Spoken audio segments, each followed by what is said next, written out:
Hey everyone, this is a review by Martin Thomas of Marcel van der Linden's Western Marxism in the Soviet Union. Um, it's titled The Puzzle of the 20th Century.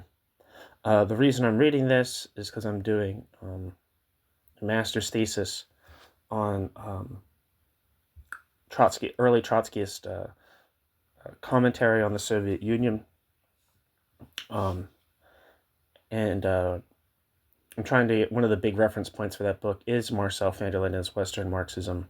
One big reference point for that topic is Marcel van der Linden's Western Marxism in the Soviet Union. I've been trying to get through that book, reading a lot of the source material for it. So I haven't really read actually any reviews of this book. So I should read some reviews, and why not start with a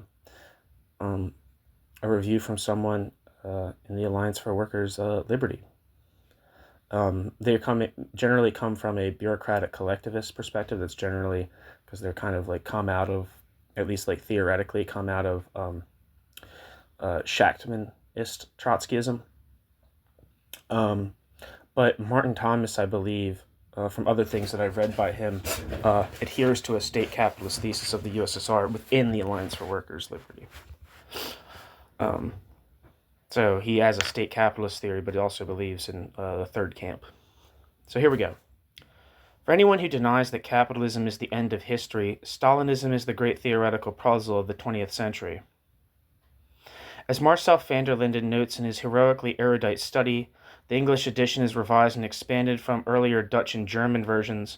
Attempts to solve the puzzle have been almost exclusively from the radical left, and mostly from in and about the Trotskyist archipelago, as the historian E.P. Thompson, in his day, sought to, quote, rescue the poor stockinger, the Luddite cropper, the, quote, obsolete handloom weaver, the, quote, utopian artisan, and even the deluded follower of Joanna Southcott from the enormous condescension of posterity, end quote. Because they essayed central issues, so van der Linden has worked on art polemics and blunderings. Van der Linden has studied writings in 9 languages and tried to be comprehensive. There are omissions, for example, the exile Mensheviks, but my own attempts on, quote, state capitalist lines and Tom Rigby's polemic against them are starred in the bibliography. Our comrade Barry Finger's work of, quote, bureaucratic collectivist theory is discussed in the text. I actually have a piece, like I said, I have some piece by Martin Thomas on the channel. I don't think I have anything by Tom Rigby, so I'll have to check that out.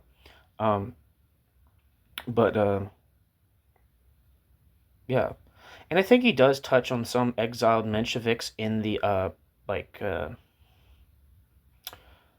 maybe in the footnotes, but I'm not sure. Like I feel like I see some people from exiled Mensheviks. I don't think he has anything from like Julius Martov though, which was an important person in like the early, I think is an early important person in the debate on the Russian question from a Marxist perspective. Anyway, given only 329 pages, summaries are brief. Reading the book is like a tourist visit to a country rather than living there. It is scarcely possible in such short space not to dissatisfy. Yet tourist visits have their value, and van der Linden is generally patient and loyal in his summaries without being uncritical. I never knew before that there was a flurry of debate on the USSR and West Germany around the left of the SPD and the short-lived, quote, Titoist UAP. Let's see if there's anything from the...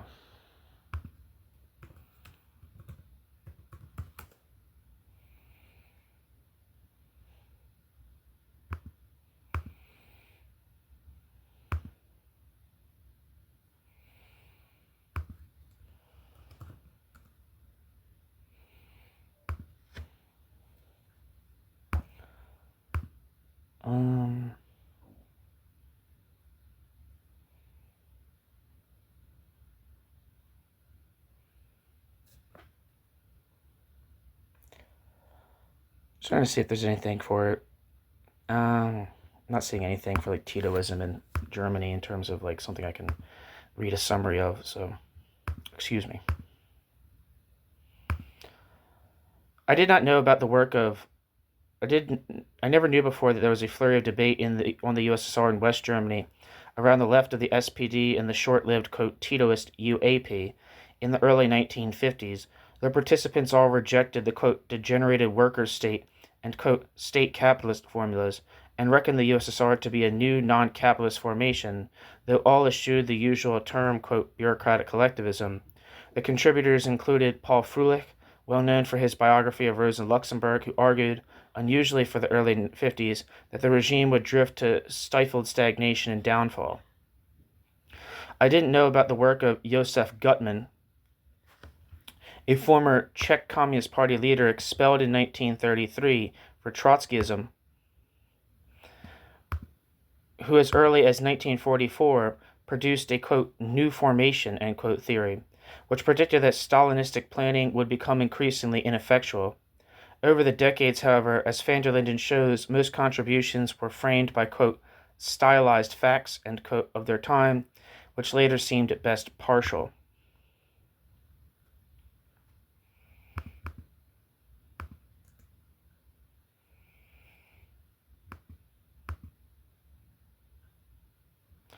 I'm going to read the Wikipedia, the German Wikipedia for Josef Gutmann. Josef Gutmann lived from 1902 to 1958. He died in the USA. Was a Czechoslovakian left-wing journalist and politician of Jewish descent. As a member of the Communist Party of Czechoslovakia, he sharply criticized the Moscow trials of the 1930s and was expelled from the party. Gutmann was a member of the KSC in the late 1920s, at a time when not only his party was going through the phase of so-called Bolshevization, that is, a process of ideological alignment with the official line of the Communist Party of the Soviet Union in the Comintern. Gutmann became a leading functionary of the party and under the leadership of Klement Gottwald. On the 2nd of November 1928, Josef Gutmann admitted to the Politburo and was confirmed as such by the 6th Party Congress of the KSC in March 1931. Until his dismissal in 1933, Josef Gutmann was editor-in-chief of the party newspaper Rude Pravo. The attempt to turn away from the policies of the Communist Party Soviet Union occurred in June 1932 in the question of the assessment of social democracy, especially with regard to the threat of fascism in Germany.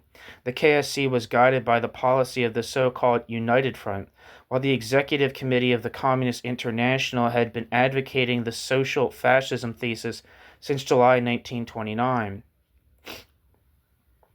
Josef Gutmann, at the time already the second most powerful man in the party next to General Secretary Gottwald, sharply criticized the German communists because they prevented a united front with the German social democracy. The Czech Communist Party relied on its experiences with the Czechoslovak Social Democrats, in particular on the common struggle against the increasingly strong Sudeten German Social Nationalists and Konrad Henlein's Sudeten German Home Front. At the 12th plenum of the ECCI, from August 27th to September 15th, 1932, these differences culminated in a conflict between Gutmann and Ulbricht, which became known as the, quote, Gutmann Affair. Josef Gutmann lost his post in the party newspaper and was expelled from the party in 1933 as a Trotskyist deviant. Shortly afterward, Josef Gutmann became known as a sharp critic of the Stalinist trials in Moscow, especially through two publications written together with Zavis Kalandra, titled The Secret of the Moscow Trial Revealed, and The Second Moscow Trial. In 1937 and 1938, Josef Gutmann tried to set up an alternative newspaper to the party's pro-Stalin press with Kalandra, but decided to emigrate and travel to the U.S. in 1939, where he worked as a radio editor. Josef Gutmann was privately interested in Jewish history and the Armenian genocide in Turkey, about which he wrote several treatises in the United States and compared them with the Shoah. Okay. Thank you for letting me do that. Back to the text. From the 1930s to the late 1940s, it was, quote, stylized fact, end quote, that capitalism was in terminal decay, and also that Stalinist planning had precise control over the economy, which might be brittle but nevertheless assured good growth. From the early 1950s to the 1970s, writers mostly assumed that the USSR was stable and robust, as well as showing superior economic growth, even though capitalism was rebounding. from the 1970s onwards, convention saw the USSR as more troubled. And then from the 1990s, more and more writers started to see capitalism as so long-term resilient that it was hardly surprising that alternatives went astray. Joseph Carter, a theorist of, quote, bureaucratic collectivism in the Workers' Party Independent Socialist League, quote, Shachtmanite tradition, comes out of one of those less trapped by, quote, stylized facts, end quote. As early as 1941, he saw the USSR as having, quote, low efficiency in production, end quote. Parenthesis, so also, though van der Linden does not mention this, does Raya Dunayevskaya with her early demonstration that the USSR's 1930s industrial growth was in no different league from Japan's, end parenthesis.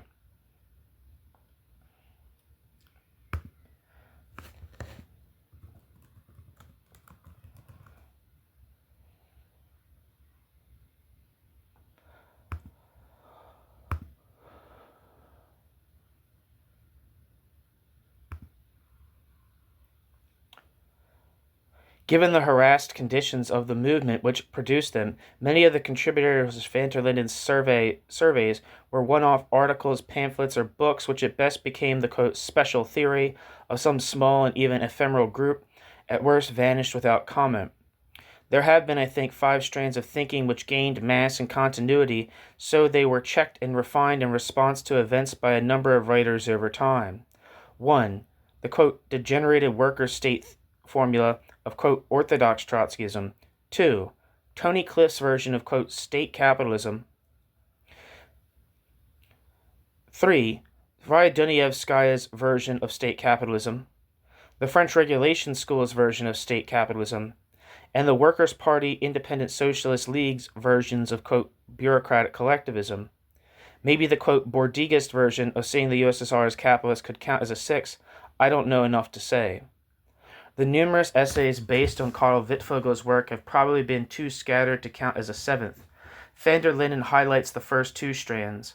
As van der Linden rightly says, it, quote, is almost always overlooked in commentaries on Trotsky, end quote, that his description of the USSR as a, quote, degenerated workers' state, end quote, was inherently and essentially also a description of it as in radical flux, unstable in the very short term. Those who continued the same form of words for decades therefore inescapably altered the substantive theory. I don't know how this fits, but I think like also Bruno Rizzi is an important person in bureaucratic collectivism, even if it wasn't. And like, I feel like Martin Thomas, coming from this kind of third camp political background, at least, even if not doesn't exactly prescribe to the theory of bureaucratic collectivism. Within that camp, there's very much an effort to distance themselves from Bruno Rizzi, who also had his own kind of conception of bureaucratic collectivism in a very much less critical manner than the Workers' Party or the Independent Socialist League. So I feel like in Italy, at least, he had his adherents as well who thought his theory was really strong, particularly Antonio Carlo and Umberto Melotti, I think their names are.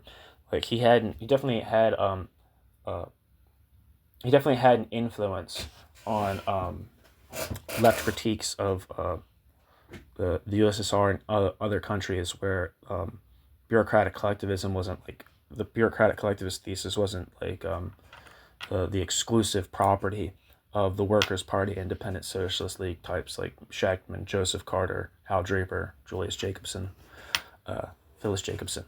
Anyway, getting off track here.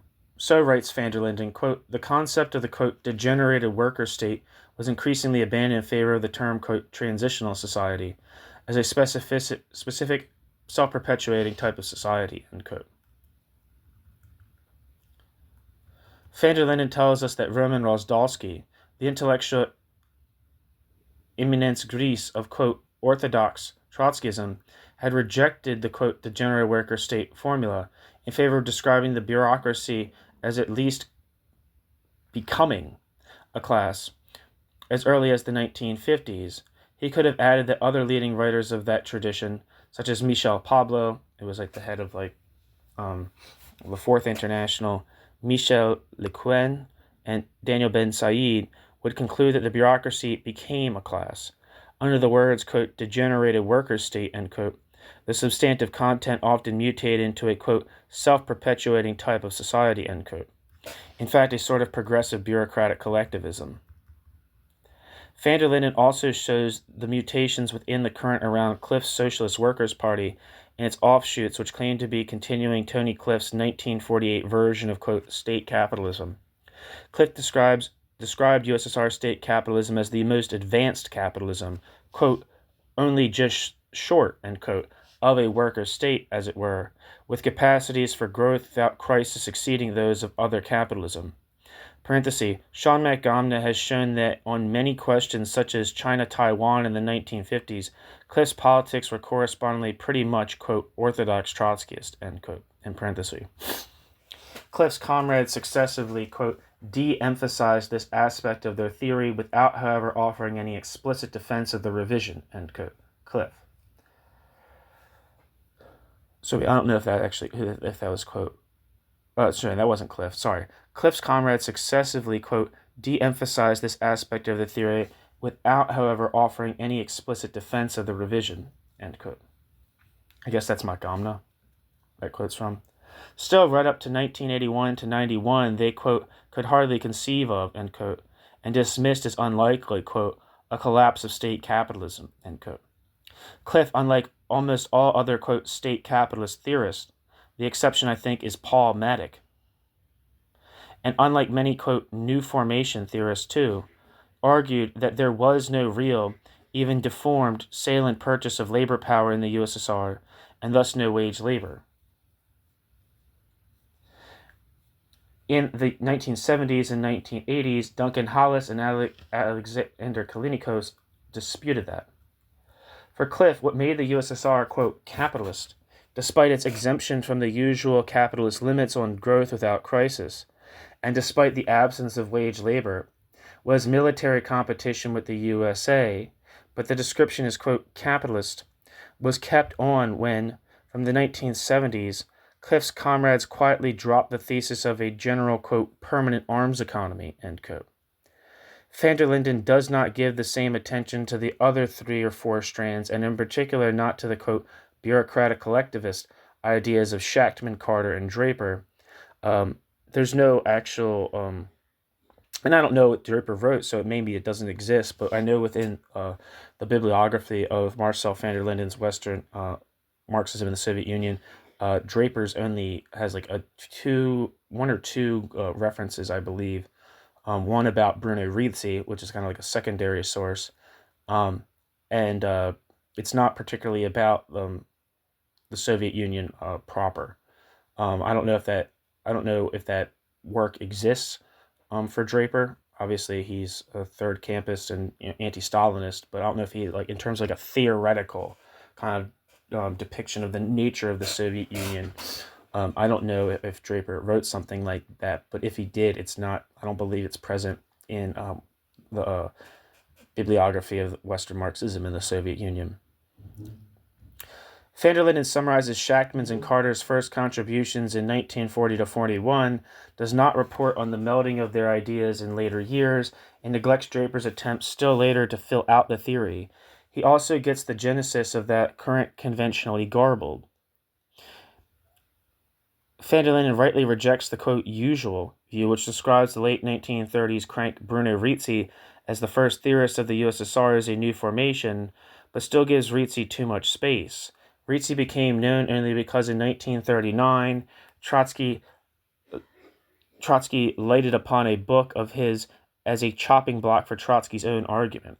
Trotsky did not summarize Rizzi's analysis beyond a few bare conclusions. Rizzi's book could influence no one directly, since it was almost unavailable until 1977, and it was more rambling speculation than theory. There's a degree of rambling in it, but I have the first part of Rizzi's book, and if you were an Italian or had access to it, I don't know the degree to access to it, actually, but if you had access to it in Italian, I think it would be a pretty convincing critique of the degenerated worker state thesis. I don't know. It's also, I don't know to what degree this is a problem for myself. I mean, I know people who disagreed. I don't really have like a robust picture in my mind of disputes of the degenerated worker state thesis outside of the Anglo-American context. There'd be like if you didn't have access, if you were an Italian person and you didn't have access to the Workers' Party ideas or Shachtmanite ideas, or maybe even Castoriadis's ideas, I feel like if Rizzi's book was available, it would probably be a pretty important book if you found the degenerated worker state thesis dissatisfying in some way, and you weren't, a Bordigas or something like that, or some kind of, left communist or anarchist that would have had more access to, who wouldn't have been, operating within like the Trotskyist field anyway. I feel like Rizzi's book would have probably been fairly important. I don't know if 1977 is the year of publication for Rizzi's book in general, or the publication of it in English, because I do think that's true. I don't think there was a very good or an officially published bureaucratization of the world until like much later. I think Adam Westoby was the editor of it. I mean, it's only the first part, so it has a little less of, it kind of gives like a, doesn't give you like the fullest. I mean, it mentions it, but it doesn't give you like the in the like introduction, but it doesn't give you the fullest picture of how like reactionary a lot of Rizzi's ideas were, including viewing capitalism as some kind of Jewish conspiracy, also viewing having a pro-Axis stance in World War II, viewing that like the international working class should support Nazism and fascism on the grounds that Nazism and fascism were creating the preconditions for this new bureaucratic society that was brutal but also progressive for its and was like the next stage in history or something of that sort. But I feel like Rizzi's art critiques probably were important for some people, just probably not in the Anglo world. And that's kind of a thing I'm curious about, like the critiques of the degenerated worker state thesis outside of the Anglo context. So, like, I'd love to know more personally about Yvonne Claypue, for instance. My non-Anglo, the non-Anglo Trotskyist critics of the USSR, or post-Trotskyist critics of the USSR as a degenerated worker state, is like kind of limited to like an essay by Claypue and an essay by and the work of Castoriadis, of course. But I don't really know anything coming from like, I don't know, Germany or Latin America or China or any of those other places that kind of like had a critical engagement with the ideas laid out. Say, for instance, the revolution betrayed. Any hooser.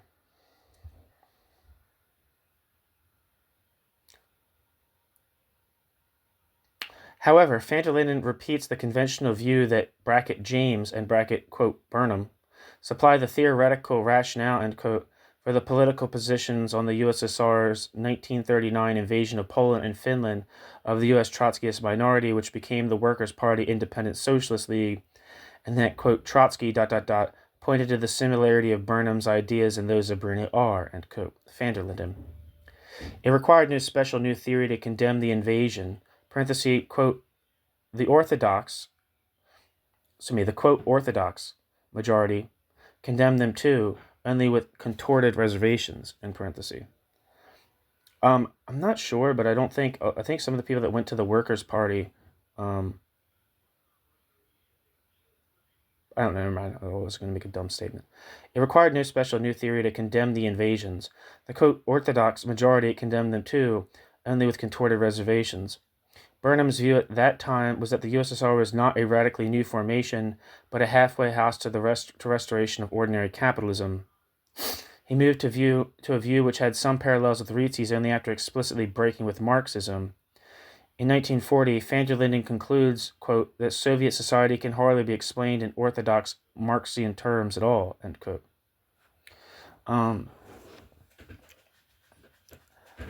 from what I've read of Burnham, I think he definitely was a contributor to bureaucratic collectivist theory, um, prior to his breaking with Marxism, prior to his publication of the Managerial Revolution. Um, he definitely has like some substantial critiques of the degenerated worker state thesis. I don't recall him having a view of the Soviet Union like restoring capitalism, or about to restore capitalism. Maybe my memory is not serving me properly, but I'd be cautious about that. Van der Linden censures, quote, state capitalist theories for not showing that market competition functioned in the USSR, and comments sniffily that, quote, this is possibly due, bracket, to the writers, and bracket, limited knowledge of Marx's political economic writings, dot, dot, dot. Competition is dealt with, dot, dot, dot, only in the third volume, bracket, of Capital, end bracket, end quote.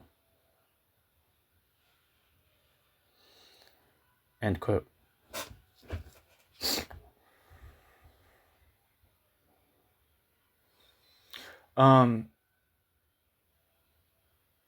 What was I gonna say? Yeah, it's a complicated thing. I feel like this comment of van der Linden's right here, because a lot of state capitalists did not care to talk about market competition within the USSR. Right, they did not care to talk about a home economy. Like I don't think Tony Cliff, I don't think accepted the idea that, for instance, that the USSR had an internal market, but it was forced to adopt um, um, capitalist protocols, basically, capitalized ways or modes of methods of production, um, in order to, including controlling the working class and restricting consumption at the point of production, um, in order to create the grounds for the accumulation necessary for military competition on a world scale. Um, uh, but other people, and I don't know, I haven't heard these names dropped yet. I'll see if uh, Martin Thomas mentions them. But for instance, Charles Bettelheim and Paresh Chattopadhyay and other people really make a big thing about there being internal competition within the Soviet Union.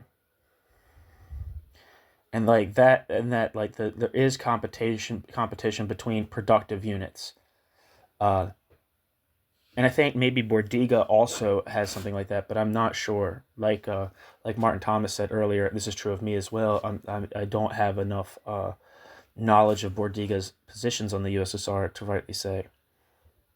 Anyway, some of us have studied Volume 3 of Capital! Exclamation point. As it happens, Marx has little analysis of competition there, nothing comparable to the bourgeois economists who lovingly dissect many variants of competition. A simple wave of the hand at Volume 3 is not enough to show that the undoubtedly aberrant and muffled character of the competitive pressures in the USSR economy proves it non-capitalist. Van der Linden damns, quote, the theoreticians of bureaucratic collectivism, end quote, because, quote, if they are correct, a ruling class emerged which did not exist as a class before it came to power. In all relevant writings by Marx, it was assumed that first antagonistic classes emerge from the relations of production, that these classes, struggle with each other, and finally, a previous subaltern class is established as the new ruling class, end quote. Van der Linden's selection includes many writers who have identified the Stalinist USSR as a new formation, but deny that the bureaucracy was a class. He seems unsympathetic to the best known of those in Britain, Hillel Ticktin, but friendly to the general, quote, not a class, end quote, idea. Since Marx never offered a cut-and-dried, quote, orthodox definition of classes, and since the bureaucracy had a relatively stable, distinct place in production, in the general organization of society, and in the acquisition and control of revenue, I find this unconvincing. In any case, van der Linden's description of a new class coming to rule only after it had condensed and fought battles with the old society applies to the bourgeoisie, I don't see how that necessarily applies to other classes in history. The feudal aristocracy and the Ottoman bureaucracy, for example, arguably developed more from military factions than from compact classes in the societies prior to their rise to power. And that's kind of like a general problem at all, like a debate with all in Russian, on the Russian question, is the degree to which is legitimate to make analogies, how legitimate it is to make analogies between a so-called bourgeois revolution or like a, whatever you want to call the French Revolution. Some people don't like the word bourgeois revolution. How you want to, what is the degree to you can appropriately use, make analogies between that and an attempted socialist revolution or some kind of other shift in class rule. How legitimate is that? Back to the text. None of the strands have yet flowered into a rich scientific dialogue. Some have petered out, others veered into blind alleys. Our decision in the Alliance for Workers' Liberty to confine our, quote, line to programmatic conclusions and debate the scientific assessment as a scientific question is unusual in a world where, quote, line on the USSR, end quote, has been of a sect badge. But the time will come, and those preparing for it will find van der Linden's book a valuable resource. Thank you so much for listening.